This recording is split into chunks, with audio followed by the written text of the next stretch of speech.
is Jessie Cardinal, and I'm one of the organizers for the Healing Walk, and I work with Keepers of the Athabasca. And we're getting ready for the meet and greet. We're currently at Indian Beach on the Fort McMurray First Nation. Tomorrow we start the walk at about 9 o'clock, and what's happened in the past is everybody shows up on Saturday and does the walk, and nobody really knows who's who, where did you come from, you know, what are the issues your community's facing.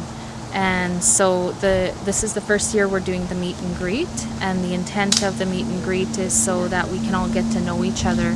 So we're going to have people talking, you know, people traveled from far places, so we would like them to say who they are, where they're from, the issues that they are affecting them, how they're dealing with that, so that when we start the walk at 9 tomorrow, we know each other, and then we can walk together as friends. Hi, my name is Brent Burnstick. I'm from the Alexander First Nation, and that's in the Treaty 6 territory northwest of Edmonton, Alberta. And this is my son, George Burnstick Abraham.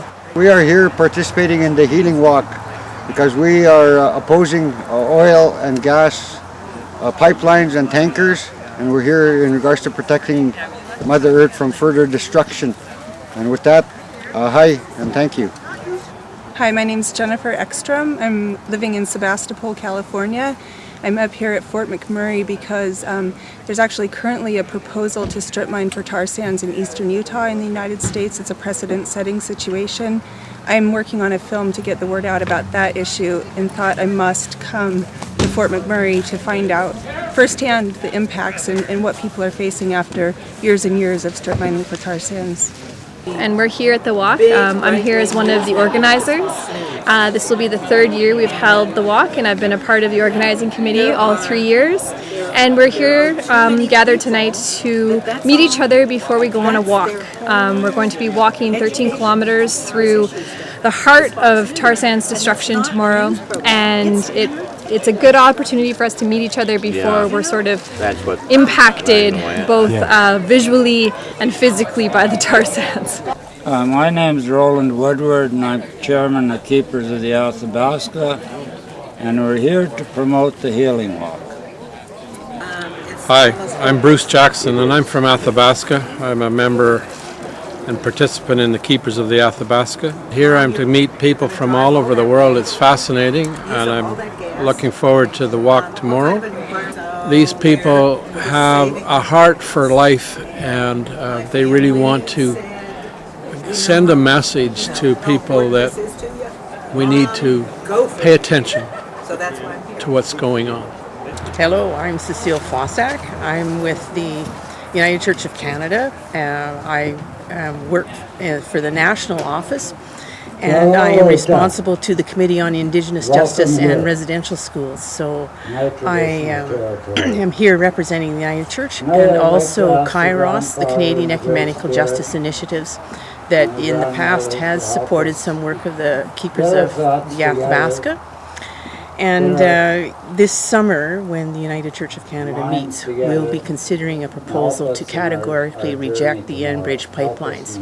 So I'm wanting to find support here. So this is the third annual Healing Walk. It's not a rally, it's not a protest, it's not a march. So there's not really an opportunity for groups to kind of say, well, I came from, you know, Greenpeace or whatever. Welcome to everybody that came here today, and to all the people that are going to be here with us for this Healing Walk. This is our third one, and this is the third time we've hosted people on our land here, and I'm very proud to say that we have this space here for people to camp out while you're here for the Healing Walk. It's a good time for everybody to be together, to think about the things that are important to us, not just the money that comes in here, because it's a place that brings in a lot of money from the oil revenues. We all are concerned about what is going on with our water, with the air, with the land. So on behalf of our Chief and Council, I'd like to say thank you so much for being here. I also want to acknowledge our elders and our spiritual leaders who have come all this way to be with us today and tomorrow. So I'd like to say welcome to everybody. Cholangiocarcinoma, very rare. Typically you'd find one case in a population of 100,000 people.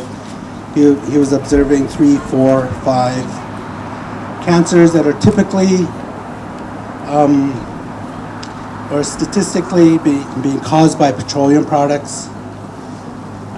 And as opposed to the government of Alberta or the government of Canada, who's responsible for delivery of healthcare services to First Nations communities, including my community, instead of them coming to Fort Chipewyan or suggesting to our community or to Dr. O'Connor that maybe they come there and substantiate his claims first of all, and if there was any substance to his claims, maybe assist us in finding some resolution. That action by the government of Canada essentially told us two things: that they didn't validate or find any credibility in what Dr. John O'Connor was saying, and to us residents of Fort Chipewyan, the 1,200 people, that they didn't care, perhaps, that our people were dying. I've since learned that the tar sands, which is right smack in the middle of our traditional territory, Treaty 8, is a global phenomenon. If you're here from the US, you're linked to it somehow. If you're here from BC, you're linked to it somehow. Truly what this campaign, this cause needs is an international collective voice. And I see that here today. There's kind of a wide spectrum of people's involvement. I mean, I have family members that are close to me that are quite involved in tar sands development, either through employment or other means. So it's really hard to want to have like a big protest in a place like Fort McMurray. So we talked about it as a group. It was Keepers of the Athabasca, some of the local organizers in Edmonton that have been working on tar sands, and we decided that a protest just didn't fit. And so we decided that a walk made more sense, to talk about the healing of the people and the healing of the land and the protections of the water. And so that's kind of how it was born. And we chose the route. The route has never changed. And so the route has been what is called the Tar Sands Loop. And up on Highway 63, you'll all get to experience it if you've never experienced it. The Tar Sands Loop takes you through, basically, you get to drive past Fort McMurray, you get to see the lush boreal forest as it exists here, and then you basically get to what some people have called Mordor, because that's what it looks like. It's flattened land. There are like what seems like steaming piles or steaming waste, because it is toxic tailings. You get to see the big heavy haul trucks. You get to see the big refineries with flames and smoke spewing out of them. Dry tailings where there's just dry sand sort of blowing in the wind. And it's quite a very visceral landscape and can be quite emotional. And so for over the past years, as Jesse said, we hadn't had an opportunity to really meet one another. We just went for the walk. We've invited media. So we have sent out press releases and media advisories to media from across the country, and we have gotten some pretty good responses from people. So just so you know, there will be TV crews from probably almost every major news outlet. So I know CBC is coming, I believe CTV is coming, Global. We have reporters from different newspapers that will be in attendance. You know, I think the best thing is work together, love one another, share what little you have, and wish each other good health, good safety. I said, why don't we put love and help in the pipeline of life amongst ourselves and share it with the rest of the world. I'm looking forward to walking on this walk. I was here last year. It just makes you want to cry when you know what's happening to our Mother Earth. All the way down here from Edmonton, I was watching the trees and the medicines where we used to pick medicines. They're all burnt out. I have a great affinity for the preservation, protection, and defense of water. That people will come together like never before and push back on that agenda. And it's an incredibly powerful force that we're up against. And there's just trillions and trillions of dollars that are involved with that agenda. So the struggle is beginning to crystallize, and it's so encouraging to know that there are so many good people across this country that have decided that they need to stand up and they need to join together with all of us in order to push back on that agenda. Treasure the values that center on the integrity of the environment, and all of those values, including the principles and ideals of democracy that are being completely trampled by the Harper government. We found out that that oil spill 23 years ago still exists, that the herring haven't returned to Alaska, that the salmon runs are still in tough shape in Prince William Sound, that the shellfish are continually dying, that the economy has died. The mayor of Valdez committed suicide over this. He was so distraught. This is a non-native person. And the native people who lived on all of that fish lived a very good life in Prince William Sound. We're now diminished to depending on government to provide them with the means to sustain themselves. So we took one look at that and we said, we're not allowing that to happen in British Columbia. So Coastal First Nations, after a couple of years of deliberation, went back to Enbridge and said, hey guys, this project isn't going to happen. You are not going to bring bitumen onto the coast of British Columbia and subject our communities to the fear of a spill that would wipe out everything that we stand for. So we live on salmon and halibut and cod. We live on the water. Our people are not connected by roads. There are no roads between any of our communities. We have to get into a boat to go and visit one another. That's really what binds together the Coastal First Nations. And as First Nations across Canada, that really is what binds us. The large rivers are the arteries, and the smaller ones that flow into it are the veins that feed the land, that allow the animals to grow, and it allows the trees to grow.